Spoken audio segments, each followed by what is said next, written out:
जय श्री राम। वास्तविक आभूषण विनम्रता।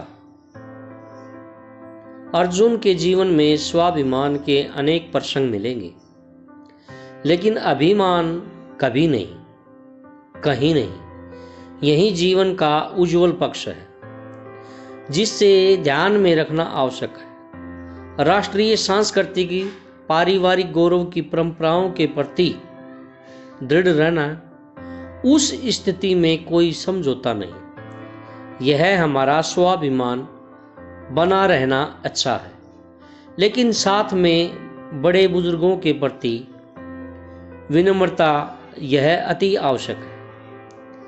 विनम्रता किसी भी प्रकार से दुर्बलता नहीं कही जा सकती, अपितु ये तो जीवन का वास्तविक श्रृंगार है। सत्य यह है कि अहंकार जीवन का प्रदूषण है और विनम्रता आभूषण। यूं तो अर्जुन के जीवन में विनम्रता के अनेक उदाहरण हैं, लेकिन एक छोटा सा प्रेरक प्रसंग आता है कि पांडवों का 12 वर्ष वनवास के पश्चात 1 वर्ष का अज्ञातवास भी पूरा होने को है।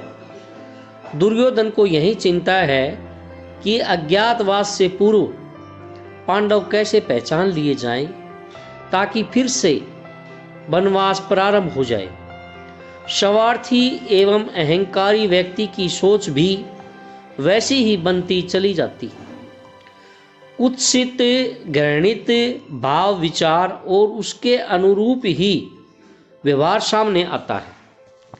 दुर्योधन ने पितामह और आचार्य द्रोण को विराट राजा के यहाँ पांडवों के छिपे होने की आशंका से पितामह भीष्म और आचार्य द्रोण को उकसाया और युद्ध का उद्घोष हुआ।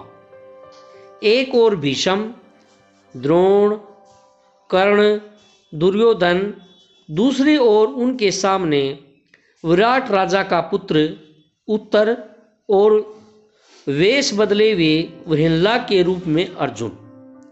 किसी ने नहीं पहचाना, लेकिन अर्जुन तो पहचान ही रहा था कि सामने पितामह भीष्म और आचार्य द्रोण हैं। अर्जुन ने धनुष उठाया, प्रत्यंचा चढ़ाई और प्रथम बाण उनके चरणों के पास गिराया और दूसरा बाण कान के पास से होकर निकला।